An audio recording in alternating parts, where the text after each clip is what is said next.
Hello, story lovers. Welcome back to my channel. Possessive Husband, Innocent Wife, Part 172.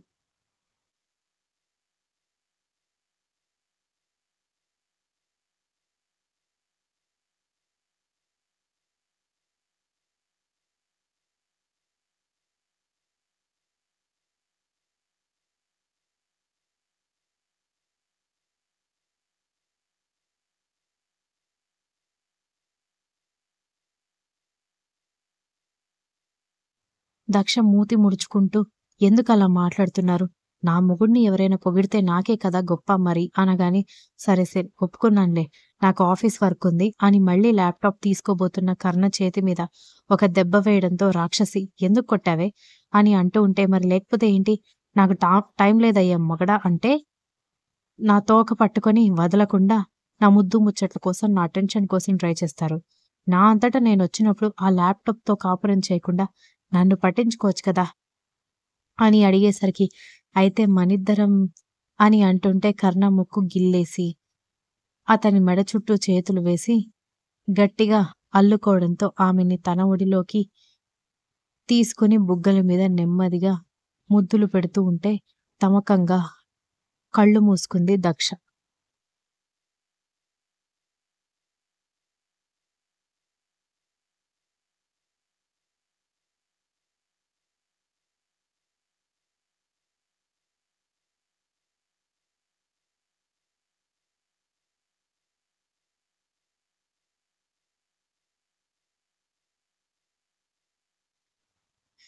Baby అని కర్ణ అంటూ ఉంటే చెప్పండి అనగానే, మనం పాప అడాప్షన్ గురించి అసలు మాట్లాడలేదు మమ్మీ వాళ్ళతో అనగానే, వెంటనే దక్ష కంగారు పడి దూరం జరిగి, నిజమే కదా పదండి మరి మాట్లాడదాం అనగానే, ఇప్పుడు అందరూ నిద్రపోతారు, రేపు ఉదయం మాట్లాడొచ్చులే అని అన్నాడు.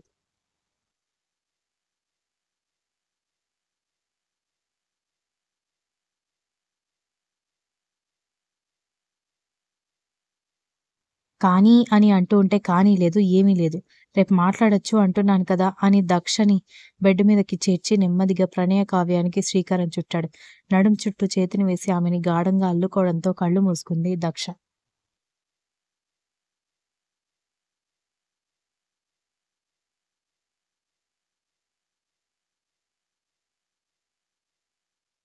మర్నాడు ఉదయాన్నే కర్ణ గుండెల మీద నిద్రపోతున్న దక్ష నుదుటి మీద ముద్దు పెట్టి, బేబీ ఏమైందే నీకు?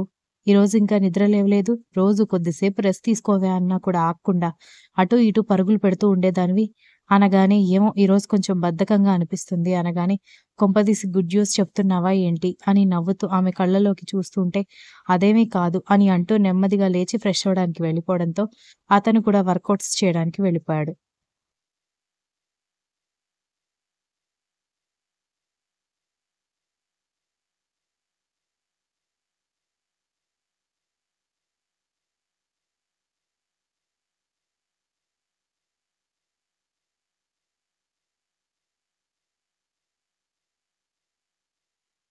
చాలా సార్లు మమ్మీ తోక పట్టుకుని డ్యాడీ తిరగడం చూసిన అక్షర పాప బ్రేక్‌ఫాస్ట్ చేయడానికొచ్చిన డ్యాడీని అదే పనిగా చూస్తుంటే, ఏంటి బేబీ అలా చూస్తున్నావు? అని నవ్వుతూ అడిగేసరికి, నేనొక డౌట్ అడుగుతాను, చెప్పాలి డ్యాడీ అని అడగడంతో, నువ్వడగడం నేను చెప్పకపోవడం. అడుగు బేబీ అనగానే, నీకు మమ్మీ అంటే ఎక్కువ ఇష్టమా? నేనంటే ఎక్కువ ఇష్టమా? అనగానే అందరూ అక్షర వైపు చూడ్డంతో, పాపం మీ అన్నయ్య ఏం పాపం చేశాడే? వాడిని ఆటలో అరటిపండులాగా, కూరలో కరివేపాకులాగా పక్కన తీసి పడేశావా? నిన్ను మీ మమ్మీని మాత్రమే అడుగుతున్నావు అని అంది విశాలాక్షమ్మ.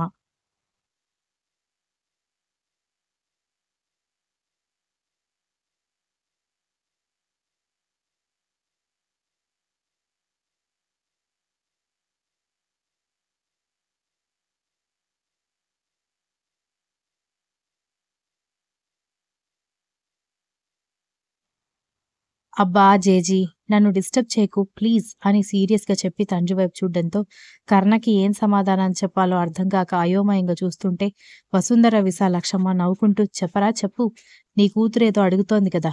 నీకు నీ పెళ్ళాం అంటే ఎక్కువ ఇష్టమా? లేకపోతే కూతురంటే ఎక్కువ ఇష్టమా? అని అడిగేసరికి, అప్పుడే వంటగదిలో నుంచి దోసలు తీసుకొచ్చి వేస్తున్న దక్ష ఆ మాటలు విని కూతురి వైపు, భర్త వైపు చూస్తూ ఉంటే, నాకు నువ్వంటేనే ఎక్కువిష్టం బేబీ అని చెప్పడంతో దక్ష కోపంగా దోస ప్లేట్‌లో వేసి వంటగదిలోకి వెళ్ళిపోవడంతో, ఎందుకు అబద్ధాలు చెప్తున్నావు? అని అడిగింది వసుంధర.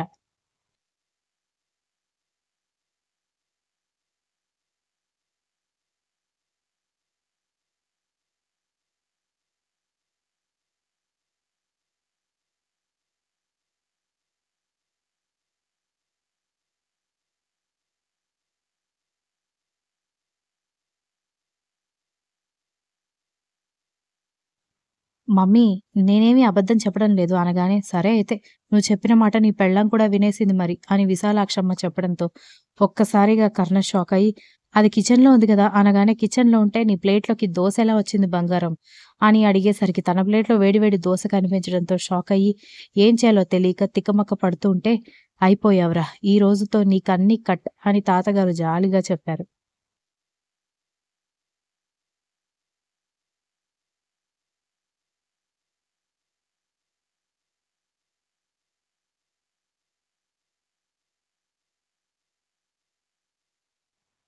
కర్ణ తల పట్టుకుంటే దక్ష మిగిలిన వాళ్ళకి కూడా దోసలు వేసి కోపంగా కొడుక్కి దోసలు తినిపిస్తుంటే, మమ్మీ నాకు తినిపించవా అని పాప అడిగేసరికి, ఉన్నాడు కదా మీ డాడీ, మీ డాడీని తినిపించమని అడుగు. మీ డాడీకి నువ్వంటే పంచప్రాణాలు కదా!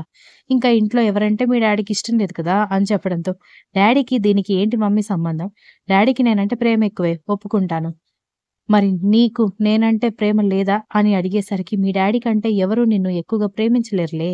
మీ డాడీని తినిపించమని చెప్పు అంటూ కొడుక్కి దోసలు తినిపించి ఇద్దరికీ లంచ్ బాక్సులు పెట్టి, నువ్వు రోజు రైసు లేదంటే కర్రీ వేస్ట్ చేస్తున్నావు.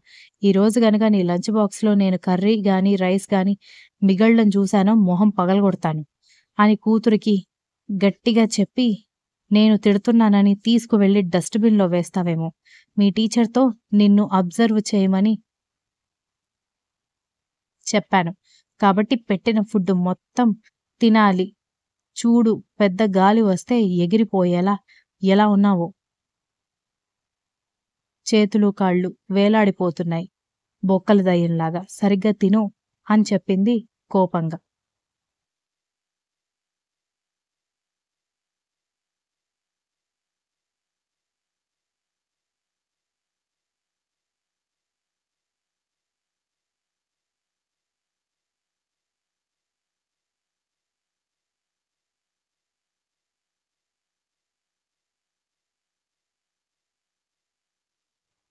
రైస్, కర్రీ ఆఫ్టర్‌నూన్‌కి చల్లగా అయిపోతున్నాయి మమ్మీ. తినబుద్ధి కావడం లేదు అనగానే, హాట్ బాక్స్‌లోనే కదా పెడుతున్నాను. ఎందుకు చల్లగా అవుతాయి అనగానే, అవుతున్నాయి మమ్మీ అనగానే, మరి నీకోసం రోజు మధ్యాహ్నం లంచ్ తీసుకొని రమ్మంటావా అనగానే, వద్దు.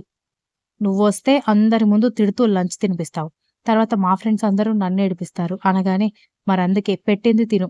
నేనొస్తే విషయం వేరేగా ఉంటుంది అని కోపంగా ఇద్దరికీ బాస్కెట్స్‌లో బిస్కెట్ ప్యాకెట్స్, చాక్లెట్స్ కూడా పెట్టి, మూతికి పూసుకోకుండా యూనిఫార్మ్ పాడు చేసుకోకుండా తినండి స్నాక్స్ అని చెప్పి, స్కూల్ బస్సు రావడంతో స్కూల్ బస్సు ఎక్కించేసి, గేట్‌లోకి ఎంటర్ కాగానే కర్ణ ఎదురుగా కనిపించడంతో అతన్ని తప్పుకొని లోపలికి వెళ్తుంటే ఆమె ఎటు వెళ్తే అటు అడ్డుగా రావడంతో, "ఏమైంది మీకు? ఎందుకు అడ్డుగా వస్తున్నారు? నాకు చాలా పనులున్నాయి తప్పుకోండి" అని కసిరించడంతో ఎందుకే అంత కోపం? బేబీ ఫీలవుతుందని తనంటేనే ఎక్కువ ఇష్టం అని చెప్పాను. కానీ నీకు తెలీదా నాకు ఎవరంటే ఎక్కువ ఇష్టమో అని అడిగాడు కర్ణ.